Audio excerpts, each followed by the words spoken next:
હવે ધાતુઓ અને અધાતુઓ ધોરણ 10 એનો છઠ્ઠો વિડિયો જોઈએ તો એક ધાતુ હોય અને એની બીજી ધાતુના ક્ષાર સાથે પ્રક્રિયા, એટલે ક્ષારના દ્રાવણ સાથે પ્રક્રિયા.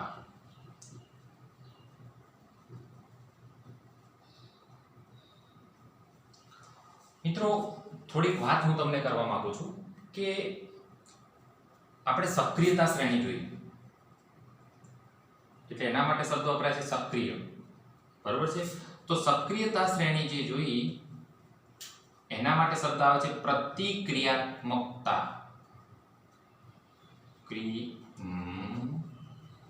પ્રતિક્રિયાત્મકતા શ્રેણી. પ્રતિક્રિયાત્મક એટલે એક્શન રિએક્શન.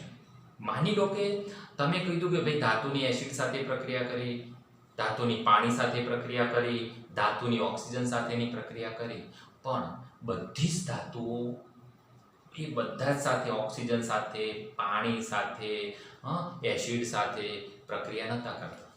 હું તમને એક વાત કરું કે ભાઈ આપણે દોડની હરીફાઈ કરવી છે, કોણ વધારે દોડે છે, કોણ ઓછું દોડે છે, બધું નક્કી કરવું છે, બરાબર, ફાઇનલ. હવે એમાંથી 10 વિદ્યાર્થી એવા છે કે પાર્ટિસિપેટ જ નથી કરતા, તો પછી આપણે એવું તો ના કહી શકીએ કે એમની ક્ષમતા ઓછી છે, વધારે છે. ઓકે, એવી રીતે બધી જ ધાતુ બધા સાથે પ્રક્રિયા કરતી નથી. તો હવે એક એવી પ્રક્રિયા છે વિસ્થાપન, જેને કહેવાય છે વિસ્થાપન. એટલે વિસ્થાપન એવી પ્રક્રિયા છે કે વધુ સક્રિય ધાતુ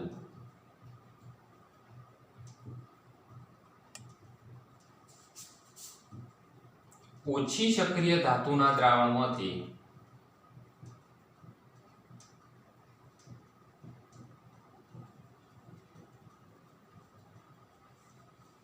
તે ધાતુનું વિસ્થાપન કરે.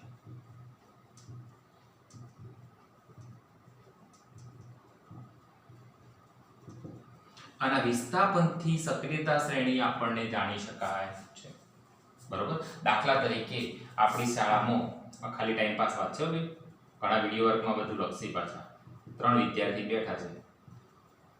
કેવા છે? 3 3 ઠીકમ ઠીકા, બરોબર. અને મોટો આવે ભાઈ પંખો અને કે મને બેહાડ્યો, તો શું થશે? આ વધુ સક્રિય આવી ગયો એટલે આ તે બેહી જાય, ટેન ટેન ટેન બેહી ગયો. અને અહીંયા પેલું ટેણીયું શું થયું? બાપડું પડતું થયું, બેસી જજો. આ ભાઈ જે બેસી ગયા, તમને ભાઈ એક્ટિવિટી ખબર પડી. તો આ વધુ સક્રિય છે, સાબિત થયું કે ના? વિસ્થાપન કરવું એટલે એક્સચેન્જ કરવું. બોલે એને એનું સ્થાન બદલી દીધું, ના બદલી દીધું, બરાબર, ખ્યાલ આવે છે? તો બોલો આ વધુ સક્રિય થયો કે ના થયો? પણ માની લો કે 3 જબરજસ્ત વિદ્યાર્થી બેઠા ભાઈ,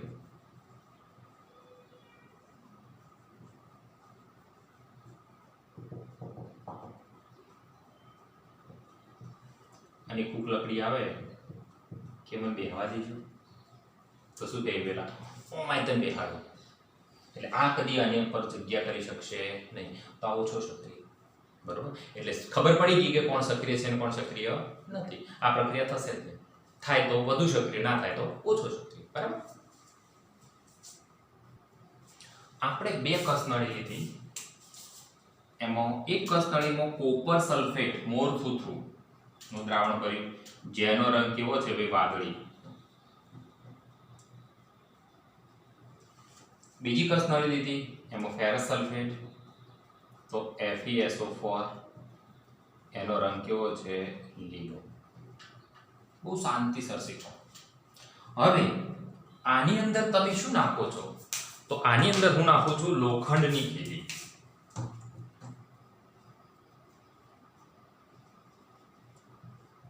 લોખંડ,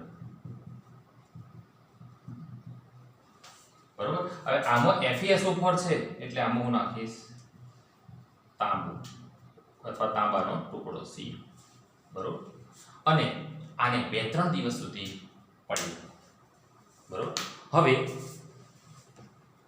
હવે આ વાદળી છે તો થોડાક સમય પછી નથી લખતા પિક્ચરોમાં ફ્યુ મિનિટ્સ 12 દિવસ પછી તો 2-3 કલાક અથવા તો આપણે 1 દિવસ પછી તો આ વાદળીમાંથી શું થઈ જશે લીલો અને લીલાનો શું રહેશે લીલો આ બદલાતો નથી જ્યારે આ શું થયો બદલાણો એનો મતલબ શું થયો આ ભાઈએ જગ્યા કરી એફ એ શું કર્યું જો તમને ડિટેલમાં સમજાવો આની વાત આ એક નળીના બી એમાં શું થયું ખબર હે એફ ઈ આયા અને બેન્ચીસ ઉપર કોણ હતા CuSO4 તો એફ ઈ એ SO4 નો કાઢી મેલ્યા સોરી Cu કાઢી મેલ્યું હટ પણ પોતે આવી ગયો એટલે ફેરસ Fe+3 નો રંગ લીલો હોય એટલે લીલા રંગનો થઈ ગયો લીલો રંગ થયો એનું કારણ પ્રક્રિયા થઈ અને બી નામની પ્રક્રિયા આવી થાય Cu + FeSO4 gives CuSO4 + Fe આ પ્રક્રિયા નથી થતી કારણ કે લીલા રંગનો શું રહે છે લીલો જ રંગ રહે છે તમને ખબર પડી કે નહીં આ પ્રક્રિયા થાય જ નહીં આવી કોઈ પ્રક્રિયા લખે કોઈ સમીકરણ લખે તો ખોટું કારણ કે આ વધુ સક્રિય છે ના કેવો છે ઓછો સક્રિય જે એની જગ્યાએ સ્થાન કરી દે માની લો કે Fe Cu ને હટાઈને પોતે ઘૂસી ગયો તો Fe વધુ સક્રિય અને કેવી રીતે ખબર પડતા પ્રક્રિયા થાય છે અને FeSO4 આનો રંગ કેવો હતો બેટા વાદળી CuSO4 નો રંગ વાદળી હોય અને FeSO4 નો લીલો હોય તો અહીંયા લીલો થઈ ગયો હા અહીંયા લીલામાંથી જો વાદળી થયો હોત તો આપણે માનો કે ના ભાઈ Cu મજબૂત છે એટલે આ રીતે તમને ધાતુની સક્રિયતાની ખબર પડે છે તો આની મદદથી શું ખબર પડી કે કોપર કરતો Fe વધુ સક્રિય છે સક્રિય પ્રતિક્રિયાત્મકતા કોની વધારે કોપરની કે Fe ની Fe બરોબર અને પછી તો તમને ગમે તેવું કોઈ પણ સૂત્ર પૂછે ને તોય તમને આવડે બરોબર દાખલા તરીકે ZnFePb જો સક્રિયતા શ્રેણી મેં તમને પહેલાથી ભણાવી દીધી સોરી આમાં હવે બોલો Fe કરતો વધુ સક્રિય કોણ Zn સમજો ખાલી હવે અહીંયા કોઈ સમીકરણ એવું લખે Zn + FeSO4 is ZnSO4 + Fe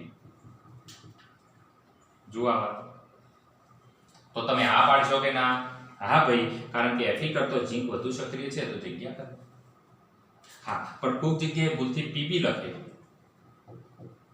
અને PbSO4 લખે તો બોલા સમીકરણ સાચું કે ખોટું ખોટું એટલે યાદ રાખજો માત્ર સક્રિયતા શ્રેણી તમે તૈયાર કરી નાખો એનાથી તમને વધારે ખબર પડી જશે બોલો તો કઈ ધાતુ વધારે સક્રિય Fe કોના કરતો Cu કરતો બરાબર તો આપણે ફરીથી સમજી લઈએ વિસ્થાપન કોને કહેવાય વધુ સક્રિય ધાતુ તો છે ને વધુ સક્રિય ઓછી સક્રિય ધાતુના દ્રાવણમાંથી આ ઓછી સક્રિય ધાતુના દ્રાવણમાંથી કઈ ઓછી સક્રિય કોપરનું દ્રાવણ છે માંથી તે ધાતુનું વિસ્થાપન કરે છે અને વિસ્થાપન પ્રક્રિયા કહે છે વધુ સક્રિય ધાતુ ઓછી સક્રિય ધાતુના દ્રાવણમાંથી તે ધાતુનું વિસ્થાપન કરે છે એટલે એને વિસ્થાપન પ્રક્રિયા કહે છે બરાબર છે આમ આ વધારે સક્રિય છે હવે ધાતુઓને તેમની સક્રિયતાના ઉતરતા ક્રમમાં ગોઠવવામાં આવે અથવા ચડતા ક્રમમાં ગોઠવવામાં આવે એને શું કહે છે સક્રિયતા શ્રેણી અથવા તો પ્રતિક્રિયાત્મકતા શ્રેણી હવે આપણે એ જો કે પહેલાથી જ આપણે ગણતા આવ્યા છીએ યાદ રાખતા આવ્યા છીએ એ જ છે બરોબર છે પણ ખાસ ધ્યાન રાખો સક્રિયતા શ્રેણીનું તમને ખબર કેવી રીતે પડે છે તો ખબર પડે છે તમને વિસ્થાપન બરોબર છે તો સક્રિયતા અથવા તો પ્રતિક્રિયાત્મકતા શ્રેણી વ્યાખ્યા નથી લખતો બોલું છું ભાઈ ક્રિયાત્મકતાના ઉતરતા ક્રમમાં સૌથી વધારે સક્રિય કોણ બોલો પોટેશિયમ પછી સોડિયમ આખો n બનાવી શીખવાડી દીધું પછી કેલ્શિયમ મેગ્નેશિયમ પછી 13 નંબર એલ્યુમિનિયમ પછી Zn Fe Pb થઈ ગયું પછી શું આવતું હતું H પછી Cu Hg Ag તો પ્રતિક્રિયાત્મકતા શ્રેણી છે સૌથી વધુ પ્રતિક્રિયાત્મકતા કોણ ધરાવે છે પોટેશિયમ અને સૌથી ઓછું પ્રતિક્રિયાત્મકતા કોણ ધરાવે છે સોનું અમતાલોનો જ ભાવ છે બરોબર કેમ સોનાનો ભાવ વધારે છે? તો સોનું છે ને નિષ્ક્રિય છે. નિષ્ક્રિય એટલે એને કાટ ન લાગે, કશું થાય નહીં, એવું ને એવું જ રહે. એટલે એની એક્ટિવિટી હાલ ભાવ પ્રમાણે વધારે છે, પણ સોનું છે પોતે કેવું? નિષ્ક્રિય, ઉમદા ધાતુ કહેવાય. સોનું, ચાંદી, પ્લેટિનમ, બરાબર, ખ્યાલ આવે છે? આ પ્રતિક્રિયાત્મકતા શ્રેણી નક્કી કરવા માટે કોણ જરૂરી છે? વિસ્થાપન. બરાબર. એટલે તમને કોઈ પણ વસ્તુ પૂછે, દાખલા તરીકે હું પૂછું Fe વત્તા PbSO4 gives FeSO4 plus Pb. બોલો સમીકરણ સાચું ખોટું? જો આ સમીકરણ સાચું હોય તો Fe વધારે સક્રિય હોવો જોઈએ. બોલો Fe વધારે સક્રિય છે કે ઓછો છે? વધારે છે. સાચું. હવે ચલો Pb વત્તા ZnSO4 gives ZnSO4 plus Pb. એટલે Fe, હા બોલો આ વધારે સક્રિય કે ઓછું? તો હવે એનું જ લખાઈ ગયું, અહીંયા PbSO4 આવશે અને અહીં આવશે Zn. બોલો આ સમીકરણ સાચું કે ખોટું? તો જુઓ, જો Pb વધારે સક્રિય હોય તો જ Zn ને દૂર કરે. તો જોઈ લો, એટલે Pb તો ઓછું સક્રિય છે. ઉતરતો ક્રમ હોય એટલે પહેલા મોટું આવે પછી નીચું આવે ને, નાનું આવે. તો Zn તો Pb તો Zn કરતો ઓછું સક્રિય છે, તો આ વિસ્થાપન પ્રક્રિયા થશે નહીં, અથવા આ પ્રક્રિયા થાય નહીં. બરાબર. એટલે આ રીતે તમને કોઈ પૂછે તો યાદ રાખો. અને 9મા ધોરણનું દ્વિવિસ્થાપન પ્રક્રિયા હોય તો અદ્રાવ્ય અવક્ષેપ બને, જો કે આપણે પહેલા ચેપ્ટરમાં જોઈ ગયા છે.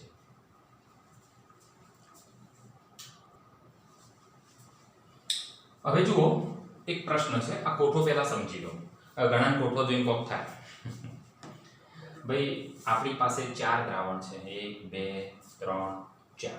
આ ચારે 4 દ્રાવણો પહેલા એ ધાતુ નાખો, પછી આમાં એ નાખો, આમાં એ નાખો, આમાં એ નાખો, પછી બરાબરથી બી નાખો, બધામાં જે થાય અહીંયા લખવાનું. સી નાખો દ્રાવણ, આમાં લખવાનું, અને ડી નાખો, આમાં લખવાનું. બરોબર.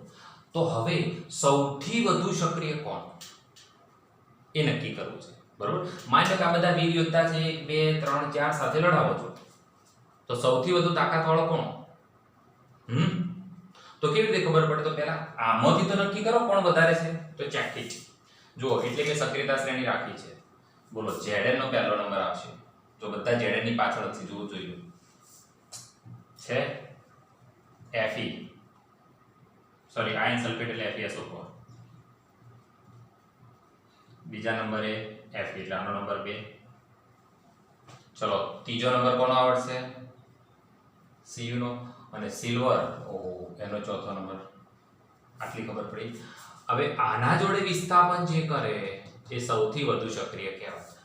ત્યાં આના જોડે કોઈ પ્રક્રિયા કરતો નથી, એટલે વાત પતી ગઈ. ચલો હવે બીજો નંબર કોનો આવ્યો? આનો. આના જોડે કોણ વિસ્થાપન પ્રક્રિયા કરે છે? આ. તો વિસ્થાપન પ્રક્રિયા કરે છે મતલબ બી સૌથી વધુ સક્રિય, કારણ કે બી આ Fe ને દૂર કરે છે. તો આપણો પ્રશ્ન છે સૌથી વધુ સક્રિય, ભાઈ ભાષા બદલાય છે, સૌથી વધુ પ્રતિક્રિયાત્મકતા કોની? તો કોની? બી ની. ખબર ના પડે મને પાછું આલો. ખ્યાલ આવે છે? બરાબર. હવે બીજો પ્રશ્ન. હવે આ જે ડેશ ડેશ છે ને એ પ્રવૃત્તિ લખી જ નથી, રિઝલ્ટ લખ્યું જ નથી, એટલે કે એમાં નથી નાખ્યું. હવે પ્રશ્ન શું કરે છે? આ બી ને જો કોપર સલ્ફેટના દ્રાવણમાં નાખો તો શું થાય? બીજો પ્રશ્ન સમજાવવાનો, પહેલા પ્રશ્ન યાદ રાખો. આ બી ને હવે બોલો, બી શું છે સૌથી વધુ સક્રિય? બી. આને તો વિસ્થાપન કરે છે. હવે આ બી છે, એના કરતો તમારું Cu વધારે સક્રિય થયું કે ઓછું? ઓછું. તો બી Cu કરતો ઓછું સક્રિય થાય તો બી એટલે ગમે તે હોય, આપણને ખબર નહીં, વત્તા CuSO4 gives BSO4, માફ કરજો, અહીંયા જે આવે લખી શકાય B2 B1 એનું અહીંયા, બરોબર, અને કોપર. એટલે આનો જે વાદળી રંગ છે એ શું થશે? દૂર, ફાઇનલ છે. અને આ જે ધાતુ છે એના પર તોબાનું પડ લાગી જશે. કોપરનું પડ કોની પર લાગે? બી પર. સમજો પ્રશ્ન સમજણ પડી? બી ને કોપર સલ્ફેટના દ્રાવણમાં નાખો તો શું થાય? તો નહીં ખબર, પણ વિચારો કોપર કરતો કોણ સલ્ફેટ, કોણ વધારે સક્રિય? આયર્ન. હવે આ ખેલાડી ઓની સાથે લડે છે, ઓના કરતો મજબૂત છે, તો એને ઢીલા કરતો તો મજબૂત હોય ને, બરોબર. જેના ગુણ એક વિદ્યાર્થી કરતો વધારે છે તો એનાથી ઓછા હોશિયાર વિદ્યાર્થી કરતો તો વધારે હોય ને. પડી ખબર? ત્રીજો પ્રશ્ન, ધાતુઓ A B C D ને પ્રતિક્રિયાત્મકતાના ઉતરતા ક્રમમાં ગોઠવો. ઉતરતા ક્રમમાં ઉતરીએ તે સૌથી પહેલું કોણ આવે મોટું, તો સૌથી વધારે કોણ આવ્યું B. ચલો હવે બીજો નંબર, પહેલા તો કોઈ અડતું જ નહીં એટલે ઓની સાથે કોઈ વાત કરવાની નથી. ચલો બીજા નંબર જોડે કોણ કોણ વિસ્થાપન કરે છે, એકલો B એટલે એ પણ પતી ગયું. ચલો ત્રીજા નંબર જોડે વિસ્થાપન કોણ કરે છે A, તો B પછી શું આવશે A. ભાઈ સમજજો હો. ચલો બીજું કોઈ કરે છે ના. ચલો ચોથા જોડે વિસ્થાપન કોણ કરે છે C. વધી કોણ D. D ને કોઈ પ્રક્રિયા નથી, તમે જુઓ D કોઈની સાથે પ્રક્રિયા કરતો નથી એટલે D કેવું છે નિષ્ક્રિય. એટલે આ એમને પૂછવાની એક સ્ટાઇલ છે. એક દાખલો એવો પણ છે, સિક્કા નાખ્યા હોય પાણીમાં કોઈ જુદા જુદા દ્રાવણમાં, તો કોના પર એ સિક્કા પર ઢોળ ચડશે, ચોદીના સોનાના પ્લેટિનમના સિક્કા હોય, બરોબર છે. તો વધુ સક્રિય ધાતુ હોય તો ઢોળ ચડાઈ શકે, બાકી ચડાઈ શકે નહીં, બરાબર. તો આ પ્રશ્ન તમારી બુકમાં છે, તો તમને આવા પ્રશ્નો પણ આવડવા જોઈએ, બરાબર. હવે એક પ્રશ્ન છે કે આયર્ન સલ્ફેટ, આનું નથી હો, બીજો છે કે ભઈ આયર્ન સલ્ફેટના દ્રાવણમાં એટલે FeSO4 ના દ્રાવણમાં ઝીંક નાખવામાં આવે તો શું થાય? તો પહેલા તો આ એના કરતો વધારે સક્રિય છે. આપણી સાદી ભાષામાં Fe ની ડાબી બાજુ છે, કારણ કે આ ઉતરતા ક્રમમાં છે, તો Fe ની ડાબી બાજુ છે, હા છે. તો શું થશે? તો ZnSO4 Fe. ઝીંક FeSO4 ના દ્રાવણનો રંગ કેવો હોય છે બેટા? લીલો. Fe+2 લીલો. અને આ લીલો રંગ શું થાય છે? રંગહીન, એટલે કે ચોખ્ખો પડી જાય છે. રંગવિહીન એકદમ ચોખ્ખો પડી જાય છે અને ઝીંક ધાતુ પર લોખંડનું કણ બાંધે છે. જ્યારે ઝીંક FeSO4 સાથે જોઈન થઈ જાય છે. ખબર પડે છે નહીં પડતી? તો આ વિસ્થાપન પ્રક્રિયા થશે અને દ્રાવણનો લીલો રંગ ચોખ્ખો પડે છે અને રંગવિહીન બને છે, બરોબર. પણ કોઈ કેવું પૂછે કે ઝીંક સલ્ફેટના દ્રાવણ સાથમાં લોખંડનો ટુકડો નાખવાથી શું થાય? તો કશું થશે નહીં. આવું યાદ રાખવાનું આ સક્રિયતા શ્રેણી, બરોબર, અને સમજીને ભણવાનું.